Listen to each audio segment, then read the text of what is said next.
The Grand Council chambers stretched across 3 kilometers of polished stone and floating platforms. Light came from everywhere and nowhere.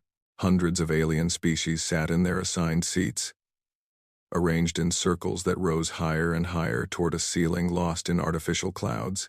At the very top sat High Arbiter Veleth, his gray skin reflecting the soft glow of status lights that surrounded his massive chair.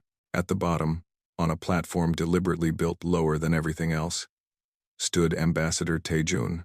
He had stood on this platform many times before, 8 times, to be exact. 8 times he had come to ask for the same thing. 8 times he had been told no. Today would be the 9th. Taejun was not a young man anymore. His hair had turned gray at the temples. Lines marked his face, carved there by 30 years of service to humanity. He remembered when Earth had first made contact with the galaxy. He had been a junior diplomat then, full of hope and wonder. The universe was vast and full of life, and humanity was finally going to be part of something bigger. That hope had died slowly. Year by year, insult by insult. The Galactic Council had rules for new species. Humanity was classified as provisional, which meant they had almost no rights. They could not mine their own asteroid belt without paying heavy taxes to the Council. They could not build warships beyond a certain size. They could not travel to most parts of the galaxy. They were treated like children at best, like insects at worst. For 30 years, humanity had followed every rule. They had paid every tax. They had smiled through every insult. And every few years, Taejun came to this chamber to ask for full membership. The answer was always no. High Arbiter Veloth raised one of his 4 hands for silence. The chamber went quiet. Thousands of alien eyes turned to watch. Most of them looked bored. A few looked amused. None of them looked worried. The Council has reviewed humanity's application for full membership, Veloth announced. His voice was deep and slow, like stones grinding together. After careful consideration of all factors, the application is denied. Taejun did not react. He had expected this.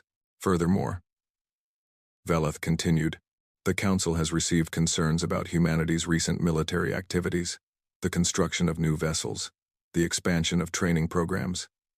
These activities are troubling. Now Taejun felt something cold move through his chest. This was new. Delegate Kryn rose from his seat. He was Torvani, a species known for their cruelty and their love of power. His scales were dark green, his eyes yellow and hungry. He had hated humanity since the first day they arrived in the galaxy. I propose new sanctions, Kryn said, his voice smooth like oil.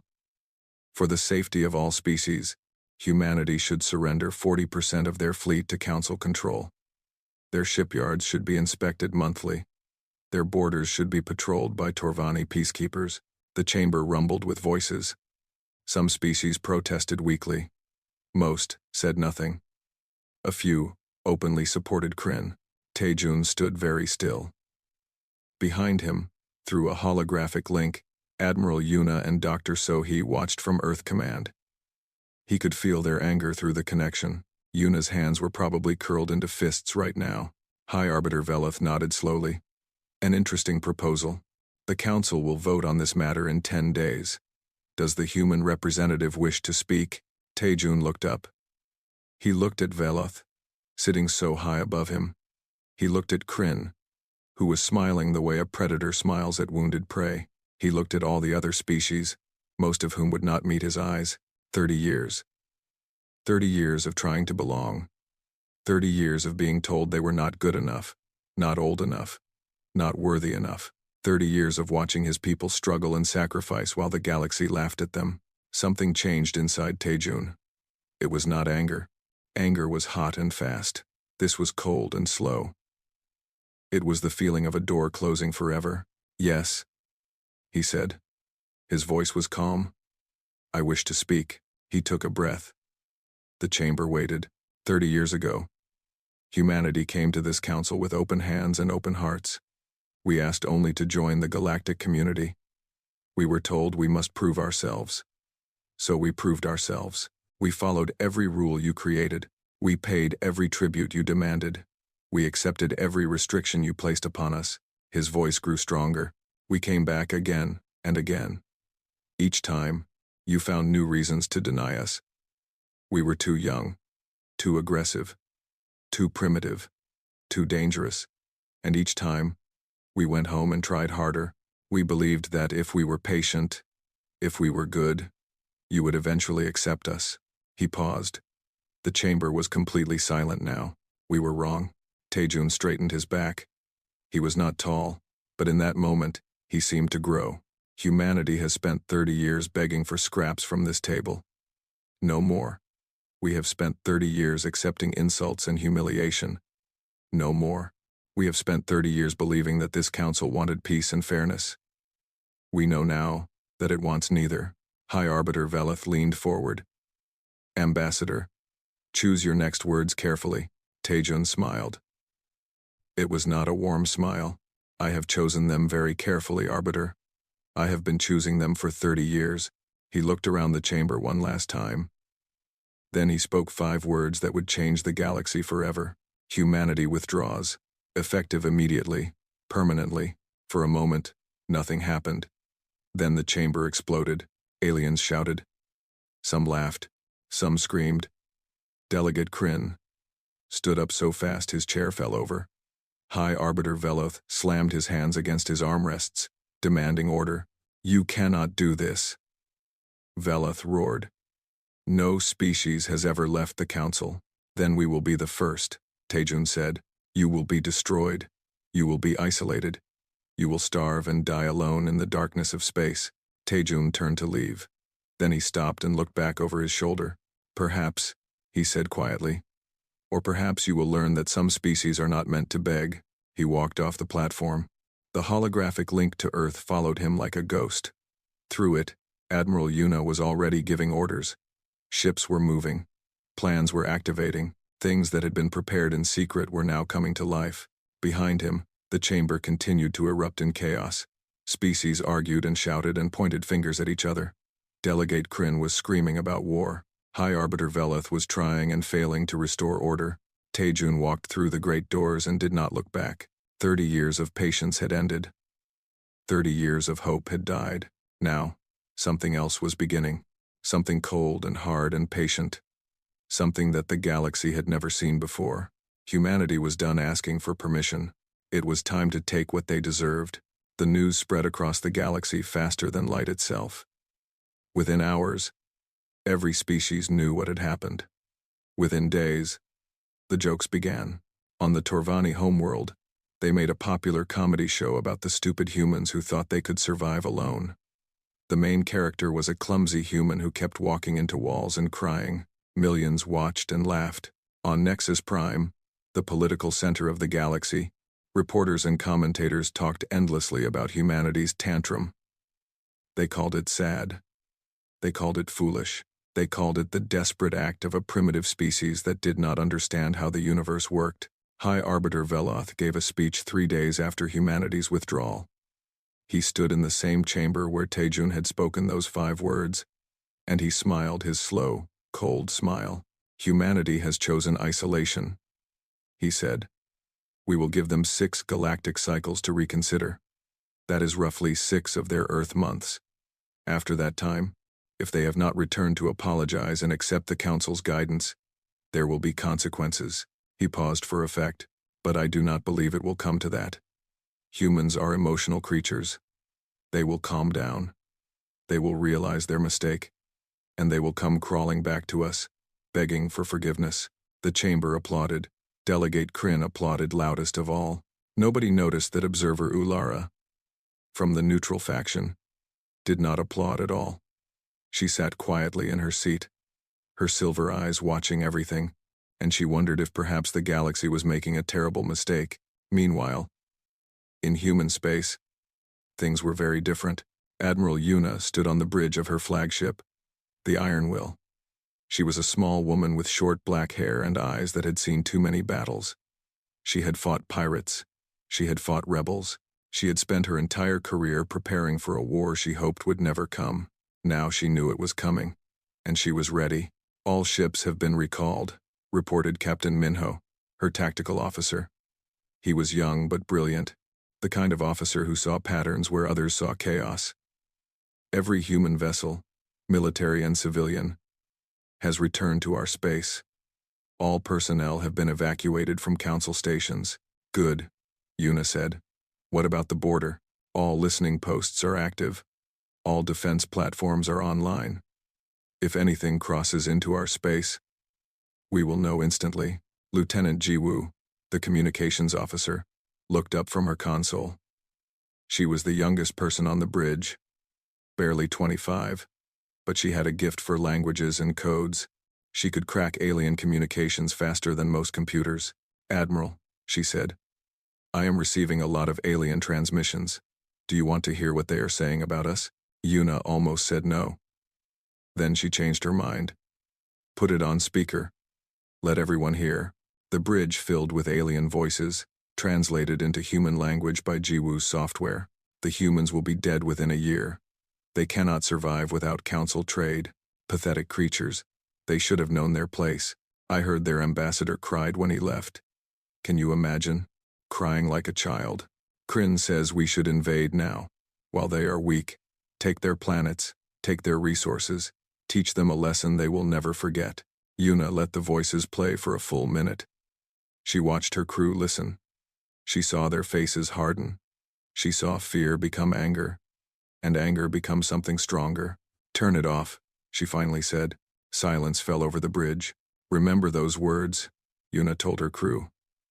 Remember how they laugh at us.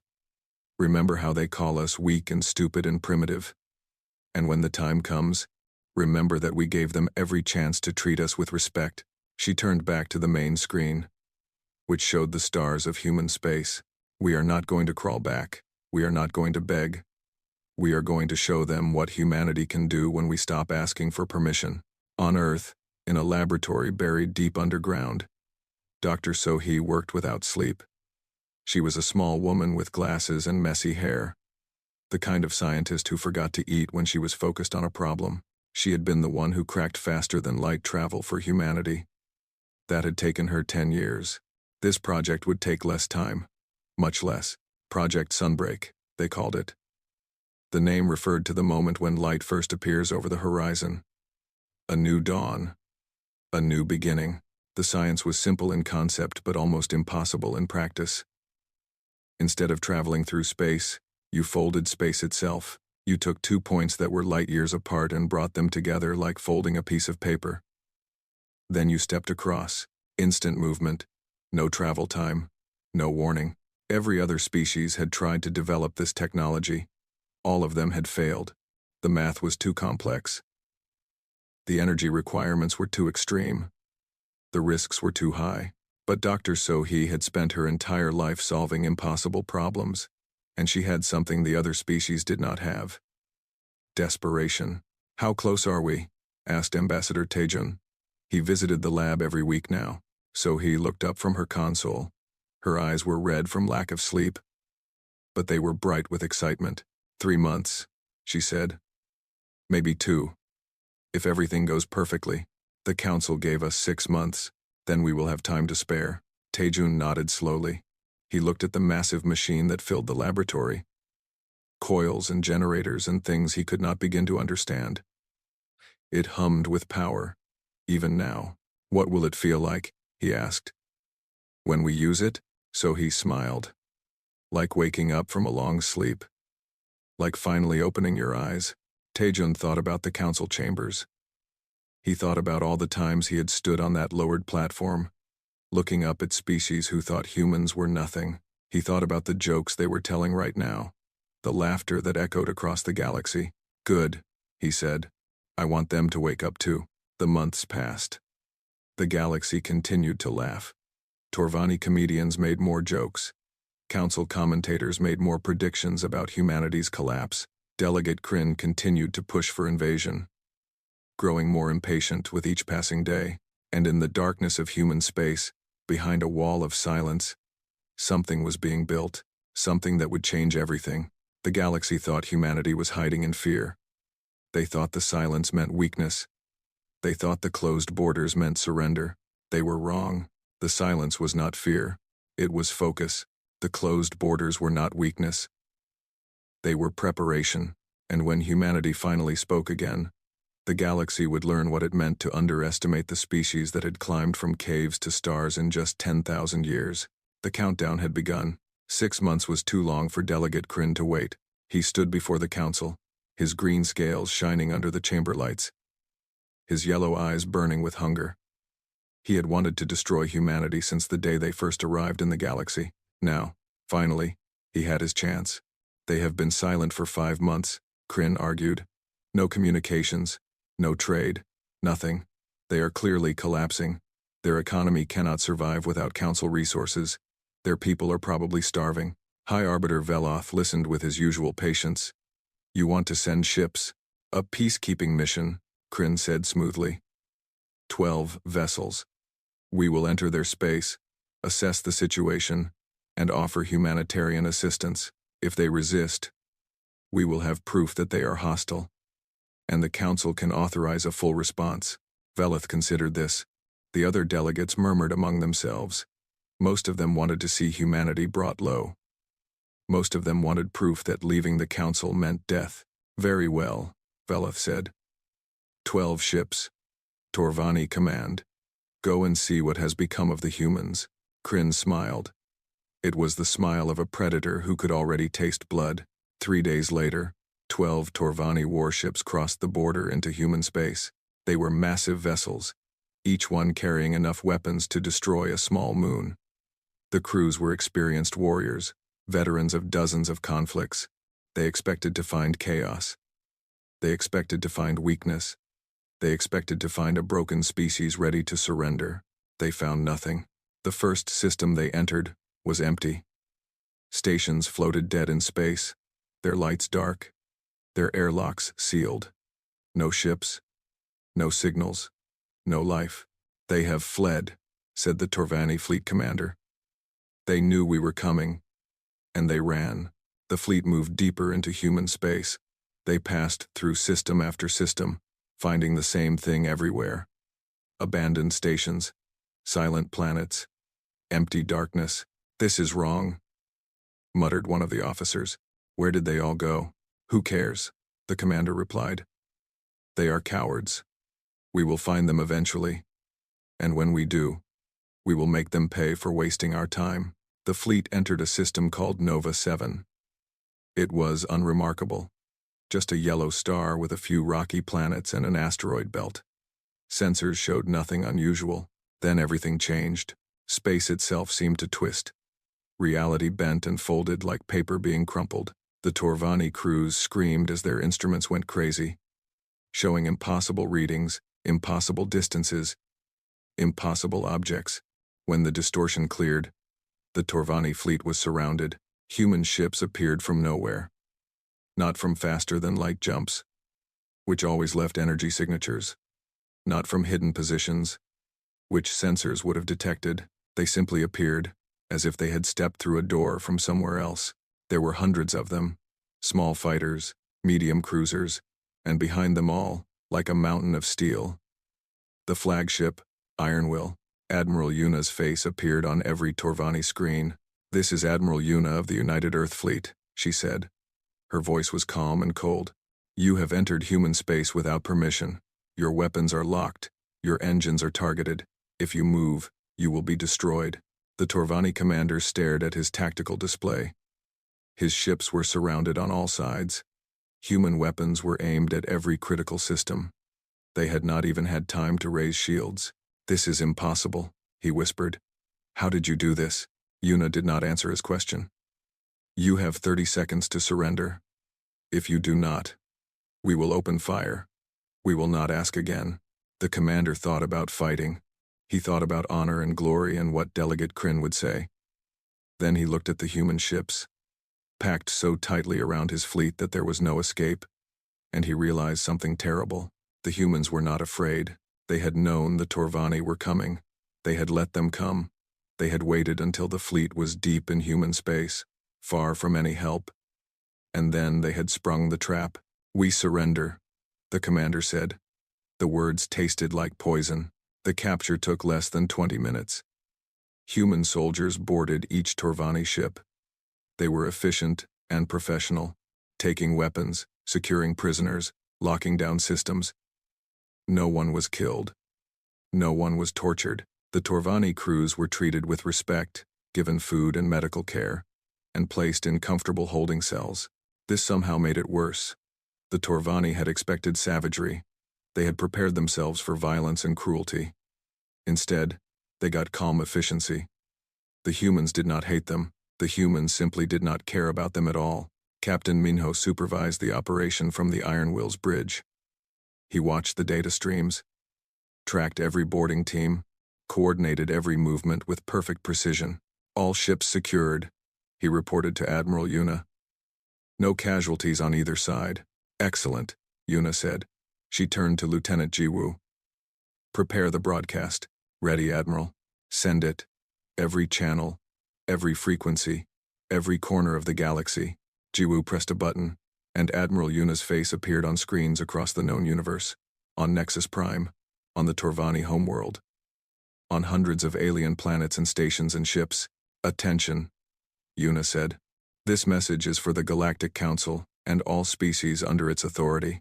She paused, letting the moment stretch. 5 months ago, humanity withdrew from the Council. We asked to be left alone. We asked for peace. Instead, you sent warships into our territory. 12 Torvani vessels crossed our border with weapons armed and shields raised. They came to conquer. They came to kill. Behind her, tactical displays showed the captured Torvani fleet. They failed. As you can see, all 12 ships have been captured. Their crews are unharmed. They will be returned to Torvani space after a suitable period of time. Her eyes hardened. We asked for peace. You gave us contempt. We asked for respect. You gave us chains. We no longer ask. She leaned forward. This is humanity's only warning. The next fleet that enters our space will not be captured. It will be erased. Not one ship will survive. Not one crew member will return home. You will send your warriors into the darkness, and the darkness will swallow them forever. She straightened. We are not the weak, primitive species you laughed at. We are not the frightened children you mocked. We are humanity, and we are done playing by your rules. The transmission ended. Across the galaxy, millions of aliens stared at their screens in stunned silence. The jokes died in their throats. The laughter faded from their faces. For the first time, they were afraid. Dr. Sohee stood beside Admiral Yuna on the bridge, watching the tactical displays that showed the captured fleet. It worked, she said quietly. The spacefold technology worked perfectly. Yes, Yuna agreed. It did. What happens now? Yuna looked out at the stars. Somewhere out there, the Council was panicking. Somewhere out there, Delegate Kryn was screaming for revenge. Somewhere out there, the entire galaxy was waking up to a new reality. Now, she said, we wait. And we see if they are smart enough to learn from this lesson. She did not think they were, but she hoped she was wrong. The council chambers had never known such chaos. Delegate Kryn was screaming. His green scales had turned almost black with rage, and his yellow eyes bulged from his skull. He paced back and forth across his platform, pointing at other delegates, demanding answers, demanding action, demanding blood. We must attack immediately, he roared. We must gather every fleet in the galaxy and crush them. They have humiliated the Torvani. They have humiliated the Council. This cannot stand. Other delegates shouted back at him. Some agreed. Some blamed him for sending the fleet in the first place. Some demanded to know how humanity had developed such impossible technology. High Arbiter Veleth sat in his elevated chair, watching the chaos below. For the first time in his long life, he did not know what to do. His 4 hands gripped his armrests so tightly that the stone was beginning to crack. How did they do it? Asked one of the smaller species delegates. Her voice was high and frightened. Ships cannot appear from nowhere. It violates physics. It violates everything we know about space travel. Perhaps we did not know as much as we thought, Observer Ulara said quietly. She was one of the few delegates who had remained calm. Her silver eyes watched everything, recording everything, understanding everything. Kryn spun toward her. What are you suggesting? That these primitive humans have somehow surpassed us? That is absurd. Is it? Ulara replied. 12 of your warships were surrounded in seconds. Not one managed to fire a shot. Not one managed to escape. If that is primitive, I wonder what you would call advanced. Crin's scales turned even darker. You defend them? You take their side? I take no sides. I simply observe facts. And the facts are clear. We underestimated humanity, and now we must deal with the consequences. The chamber erupted again. Species that had been silent for centuries suddenly found their voices. Many of them were small species, weak species, species that had been bullied by the Council for generations. They looked at what humanity had done, and they began to wonder if humans could stand against the Council. Could they? Veloth finally raised his hands for silence. It took longer than usual for the chamber to obey. When it did, his voice was heavy with barely controlled anger. We must not panic, he said. Yes, humanity has surprised us. Yes, their technology is more advanced than we expected. But they are still one species against an entire galaxy. They cannot fight everyone. Then let us test that theory. Crin snarled. Let us send a real fleet. Not 12 ships. 1,200. 12,000. Let us see how their tricks work against true force. And if they can appear anywhere instantly, Ulara asked. How will you protect your own homeworld while your fleet is away? How will you protect your stations? Your trade routes? Your colonies? Can you be everywhere at once? Crin had no answer. His mouth opened and closed, but no words came out. That is the problem. Ulara continued. They have changed the rules. In the old wars, we knew where enemies were. We could track their ships, predict their movements, prepare our defenses. But if humanity can fold space itself, they could appear above any planet in the galaxy without warning. They could strike anywhere and be gone before we could respond. The chamber fell silent. The implications of this sank in slowly, like cold water seeping through clothes. They were not just facing a rebellious species. They were facing a species that had broken the fundamental laws of warfare. What do you suggest we do? Veloth asked. His voice was tired now. He had led the council for over a century, and he had never faced anything like this. Before Ulara could answer, Lieutenant Jiwoo's voice echoed through the chamber. She had somehow accessed the council's communication systems, broadcasting from human space as clearly as if she were standing in the room. Incoming transmission from Earth, she announced. Ambassador Taejun wishes to address the council. Veloth's eyes narrowed. We did not grant permission for this communication. We did not ask for permission, Jiwoo replied. A holographic image appeared in the center of the chamber. Ambassador Taejun stood there, larger than life, looking down at the assembled species with calm, patient eyes. He looked different than he had 6 months ago. He looked harder, stronger, like a blade that had finally been drawn from its sheath. High Arbiter, Taejun said. Delegates, I hope I find you well. You dare to contact us after what you have done, Crin shouted. You have committed acts of war. We defended our territory from invasion, Taejun replied. Your ships entered our space with weapons armed. We had every right to destroy them. Instead, we showed mercy. We captured them without harm. We are treating their crews with dignity and respect. Mercy. Crin's voice cracked with rage. You call this mercy? Yes. Because next time, there will be none. The chamber went silent. Taejun let the moment stretch.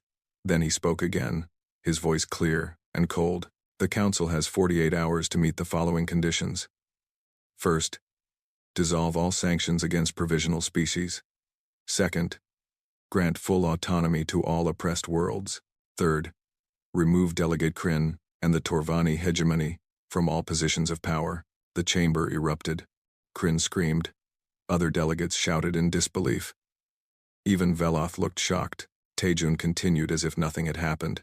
If these conditions are not met within 48 hours, humanity will come to Nexus Prime. We will come with our fleet. We will come with our technology. And we will have this conversation in person. He paused. You laughed at us for 30 years. You told us we were nothing. You told us we would never matter. You were wrong. We were never nothing. We were simply waiting. His eyes swept across the chamber. 48 hours. Choose wisely. The hologram vanished. The chaos that followed was unlike anything the Council had ever seen. Kryn demanded immediate military action. Other species demanded his removal. Small species began to openly support humanity. Large species threatened to leave the Council entirely. Veleth tried to restore order. He failed. The chamber had fractured into a dozen factions, each screaming at the others, each pulling in a different direction. Observer Ulara watched it all with her silver eyes. Then, quietly, she left the chamber. She returned to her quarters and activated a private communication channel, one that bypassed all Council monitoring systems. "This is Observer Ulara," she said. "I am requesting direct contact with Ambassador Taejun of Earth. I believe it is time for us to talk." The response came within minutes. "Ambassador Taejun accepts your request. A secure channel is being established." Ulara sat back and waited. Around her, the Council was tearing itself apart. The old order was crumbling. Something new was being born, and she intended to be on the right side of it. The 48 hours began to count down. The galaxy held its breath, and somewhere in human space, the fleet was preparing to move. 48 hours passed like sand through fingers. The Council did nothing. They argued. They debated. They threatened and blamed and pointed fingers at each other. But they could not agree on anything. Delegate Kryn blocked every attempt at negotiation. High Arbiter Veloth could not control the chaos. The old systems, built over thousands of years, were breaking down in days. At hour 47, Observer Ulara made one final appeal. "If we do not act now," she said to the chamber, "humanity will come. They will do what we could not. They will make the changes themselves. Is that what you want? To be forced into the future by a species you called primitive?" Kryn slammed his fist against his podium. "Let them come. We will destroy them." "With what?" Ulara asked. "Our fleets are scattered. Our defenses are in chaos. Half the species in this chamber are already planning to surrender. You cannot fight a war when you cannot even agree on who the enemy is." Kryn opened his mouth to respond. He never got the chance. At hour 49, the sky above Nexus Prime went dark. The United Earth Fleet emerged from folded space. They did not come in waves. They did not come in formation. They simply appeared, all at once, like a curtain being pulled back to reveal an army that had been standing there all along. Thousands of ships filled the space around the planet. Fighters and cruisers and destroyers, arranged in perfect patterns, their weapons powered but not firing. At the center of the formation, the flagship Iron Will hung like a steel mountain, its hull reflecting the light of Nexus Prime's sun. On the planet below, billions of aliens looked up and saw the shadow of humanity blocking out the stars. Admiral Yuna stood on the bridge of the Iron Will, watching the tactical displays. Captain Minho was at his station, coordinating the fleet's movements with calm precision. Lieutenant Jiwoo was ready at communications. Dr. So-hee monitored the spacefold generators, making sure everything remained stable. "All ships in position," Minho reported. "No hostile actions detected. The planet's defenses are standing down." "Good," Yuna said. "Open a channel to the surface." Jiwoo's fingers danced across her console. "Channel open, Admiral." Yuna took a breath. This was the moment everything had been building toward. 30 years of insults. 6 months of preparation. Thousands of hours of planning and training and waiting. "Attention Nexus Prime," she said. "This is Admiral Yuna of the United Earth Fleet. We gave you 48 hours. That time has passed. We are coming down. Do not resist." There was no response. The planet's defense grid remained inactive. The few military vessels in orbit moved aside, making room for the human dropships. The landing was not an invasion. It was a parade. Human dropships descended through the atmosphere in perfect formation.